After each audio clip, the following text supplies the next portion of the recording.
سفیر آتے روم کے ملنے کے لیے تو کہتے جاؤ عمر نفل پڑھ رہے ہیں، ٹائم کوئی نہیں۔ ایک دن اندر میٹنگ ہو رہی تھی، حضرت عمر میٹنگ میں بیٹھے تھے، آپ کے بیٹے ملنے آئے عبداللہ ابن عمر۔ ابا جی اندر آ جاؤ، فرمایا دروازے پہ کھڑا ہو، میں ضروری بات کر رہا ہوں، اندر نہ آنا۔ جناب عبداللہ ابن عمر کہتے ہیں میں دروازے پہ کھڑا ہو گیا، تھوڑی دیر گزری تو امام حسین بھی آ گئے۔ ایک حدیث میں، ایک روایت میں امام حسن کا لفظ بھی ہے، امام حسین آئے، آ کے عبداللہ ابن عمر سے کہنے لگے عمر فاروق اندر ہے؟ تو کہا وہ اندر تو ہے۔ تو کہا آپ کیوں دروازے پہ کھڑے ہیں؟ کہنے لگے ابا جی نے کہا ہے یہاں انتظار کرو، میں کوئی ضروری بات کر رہا ہوں، لیکن شہزادے میرے لیے کہا ہے، میرے لیے آپ جانا چاہیں تو چلے جائیں۔ امام حسین کہنے لگے امیر المومنین کوئی بات کر رہے ہوں گے، میں ظہر کے وقت مسجد میں مل لوں گا، ظہر کا ٹائم آئے گا نا تو میں مسجد میں مل لوں گا۔ یہ کہہ کے چلے گئے۔ حضرت عمر باہر آئے تو حضرت عبداللہ ابن عمر سے کہا کہ کوئی آیا تو نہیں؟ عرض کی حضور حسین ابن علی آئے، حسین ابن علی۔ تو کہا اندر کیوں نہیں بھیجا؟ کہا میں نے کہا تھا بے شک چلے جائیں، لیکن وہ کہہ رہے تھے کہ میں ظہر کے وقت مسجد میں مل لوں گا۔ تو سیدنا عمر فاروق فرمانے لگے عبداللہ تجھے تیری مار ہوئے، حسین کو کیوں واپس بھیجا؟ پھر عمر دنیا داروں کے سامنے ڈٹنا، کھڑا ہونا عمر پہ ختم ہے، لیکن جو اندر کی بات ہے نا، روح کی، جو عقیدت کی بات ہے، جو وفا کا رشتہ ہے، اس کو کون سمجھے؟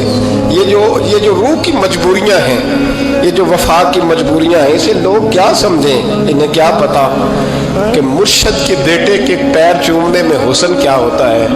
انہیں کیا پتا کہ جب استاد کا بیٹا گھر میں آتا ہے تو دل کرتا ہے مکان بیچ کے اسے دے دیں، اس کے باپ کی نیکیاں بڑی ہیں۔ جناب عمر فاروق دوڑے گئے، امام حسین کے دروازے پہ دستک دی، امام حسین باہر کہا شہزادے یار ملنے آئے تھے، بغیر ملے کیوں آ گئے؟ عرض کی کہ آپ مصروف تھے، آپ کے اپنے بیٹے بھی دروازے پہ کھڑے تھے تو میں واپس آ گیا۔ امام حسین کہتے ہیں عمر جذبات میں آ گئے، سر سے پگڑی گر گئی، کہنے لگے حسین میرے بیٹے کا اور حسین کا کیا مقابلہ؟ کیا اس کی ماں کا نام فاطمہ الزہرا ہے؟ کیا اس کی نانی کا نام خدیجہ الکبریٰ ہے؟ کیا اس کے نانے کا نام محمد مصطفیٰ ہے؟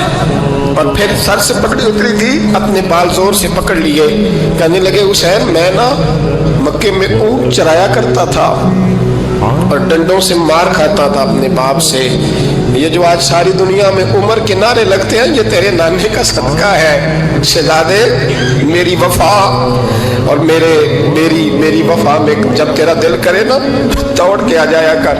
عمر تو لوگ ایک دن امام حسین نے آ کے نا جناب فاروق اعظم سے کہا، خطبہ دے رہے تھے بچوں کی طبیعت شروع میں، پتہ نہیں کیا بات آئی امام حسین کے دل میں، کہنے لگے عمر نیچے اترو، یہ میرے نانا کا ممبر ہے۔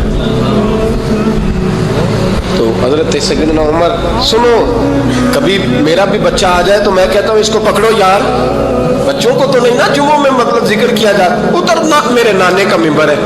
جناب عمر اتر کے نیچے کھڑے ہو گئے تو کہا جا کے اپنے نانے کے ممبر پہ بیٹھ۔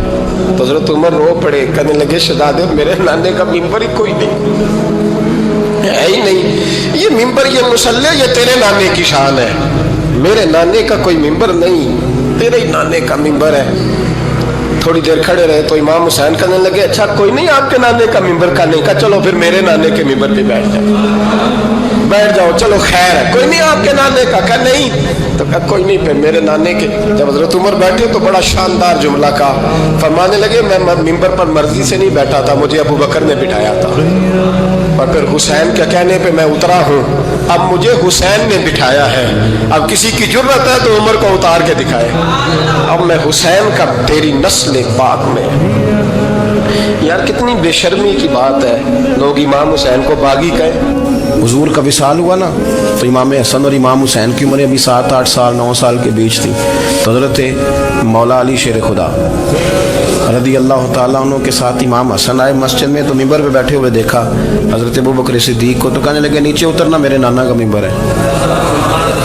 بچوں کو بڑی پہچان ہوتی ہے نا ابا کے کپڑوں کی، اسے پتہ ہوتا ہے کہ یہ میرے نانا کا ہے، یہ میرے نیچے اترو یہ ممبر میرے نانا کا ہے۔ تو حضرت علی المرتضیٰ نے جلدی سے پکڑا، پکڑ کے فرمایا ذرا حسین حسن یہ کیا کہہ رہے ہو؟ اب دیکھیں نا بچہ یہاں کسی کا شور کرے تو میں آپ کو جمعہ چھوڑ کے بچے کی تھوڑی سنوں گا. میں کہوں گا کہ بھائی ٹھیک ہو گیا بچے کو لے جاؤ ذرا اسے پیچھے کرو جمعے کے بعد بات کرتے ہیں. لیکن وہ تھے نا رسول اللہ کے نواسے اور حضرت ابوبکر صدیق عظمت اور شان کو سمجھتے تھے. انہوں نے کہا نیچے اتریے میرے نانے کا ممبر ہے.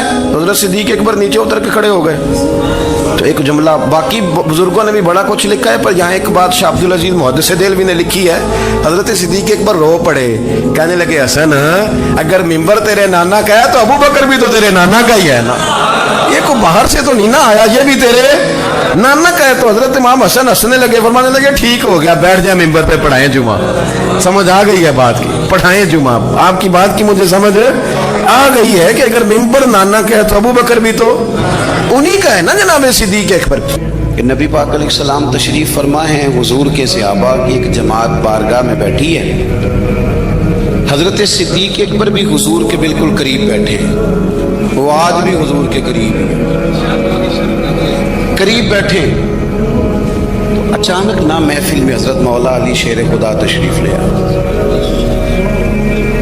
باقی صحابہ بھی اٹھنا چاہ رہے تھے کوشش ہو رہی تھی لیکن پتہ ہے سب سے پہلے جگہ کم تھی. وہ بندہ ذرا سرکتا یا جگہ بناتا تو جگہ بننا تھی. باقی بھی اٹھنا چاہ رہے تھے لیکن سب سے پہلے حضرت صدیق اکبر اٹھے. حضرت مولا علی کا بازو پکڑ کے تھام کے حضور کے قریب بٹھایا. خود ذرا تھوڑے سے پیچھے ہو کے بیٹھ گئے. اب بولا نہیں کوئی. وہاں لوگ کم باتیں کرتے تھے. وہاں لوگ بولا ہے پائے نظر ہوش میں آ یہ کوے نبی ہے. آنکھوں سے بھی چلنا یہاں بے ادبی ہے. لباں تے موراں لگیاں بولن دی جاج بھول گئی. اوتھے زباناں تائیں کھولن دی جاج بھول گئی. تے جا کے مدینے اتھرو میرے سوال بن گئے. حضور کی بارگاہ میں وہاں کو بندہ بات کرے اللہ نے پہنچایا سرکار کے قدموں میں. صد شکر میں پھر آیا سرکار کے قدموں میں. کچھ لمحے سلامی کو ٹھہرا ہوں مواجہ پر پھر مجھ کو ادب لایا. پھر مجھ کو ادب لایا سرکار کے قدموں میں. تو حضرت کوئی کسی نے گفتگو نہیں کی. حضرت صدیق اکبر نے بازو تھاما اور لا کر کے نا حضرت مولا علی کو حضور کے قریب بٹھایا اور خود سائیڈ پہ جا کے بیٹھ گئے. کوئی بولا نہیں بات نہیں کی. تب ہم تو باتیں زیادہ کرتے ہیں نا. جا کے سائیڈ پہ بیٹھ گئے. اور کسی نے کیا تبصرہ کرنا تھا. نہ کسی کی جرت تھی نہ کوئی کرنا چاہتا تھا نہ کر سکتا تھا. تھوڑی دیر خاموشی رہی پھر میرے کریم بولے اور حضور بول کے فرمانے لگے دیکھا تم نے ابو بکر نے کیا کیا ہے. اور پھر حضور فرمانے لگے عزت والا ہی کسی کی عزت کو پہچان سکتا ہے. فضل والے ہی اہل فضل کو پہچانا کرتے ہیں. میں ذمہ داری سے کہتا ہوں کہ مولا علی کی شان کو اگر سمجھ سکتے ہیں تو ابو بکر صدیق سمجھ سکتے ہیں. اور حضرت صدیق اکبر کا مقام اگر کوئی جان سکتا ہے تو مولا علی ہی جان سکتے ہیں. آج ہم ذکر کر رہے ہیں نا امام حسین کا. امام حسین رضی اللہ تعالیٰ عنہ میرے جیسے بندے کی تو زبان نہیں اس قابل نہیں کہ ان کا نام لے سکے. کہاں سیدنا امام حسن اور کہاں سیدنا امام حسین اور کہاں ہم لوگ. ہماری حیثیت ہے. ہم تو یہ تو وہ لوگ ہیں جن کا نام ذریعہ نجات ہے جن کا تذکرہ ذریعہ نجات ہے. یہ سارے اسی دریائے محبت کی نہریں ہیں جس کو مدینے والے محبوب نے اپنے دستے مبارک سے چلایا ہے. حضرت امام حسین رضی اللہ تعالیٰ یہ حضور کی اولاد پاک ہے. پیروں کو نا تھوڑی مٹی لگ گئی. عمر جوانی کی تھی. داڑھی مبارک ساری سیاہ تھی کالی تھی. حضرت ابو ہریرہ ان سے سالوں بڑے تھے. امیر المومنین فی الحدیث حضرت ابو ہریرہ نے دیکھا کہ امام حسین کے مقدس قدموں کو مٹی لگ گئی. کسی سے بھی کہا جا سکتا تھا ذرا امام صاحب کی توجہ کرانا یہ ذرا مٹی اتار دینا. لیکن حضرت ابو ہریرہ جھٹ سے اٹھے اپنی پگڑی کھولی اس کا پلو لیا اور حضرت امام حسین کے پیروں سے مٹی صاف کرنی شروع کر دی. کیوں کہ اہل فضل ہی کسی کی فضیلت کو جان سکتا ہے. عزت والا ہی کسی کو عزت دیتا ہے. جس کے پاس وقار ہو وہ میرے سنگیوں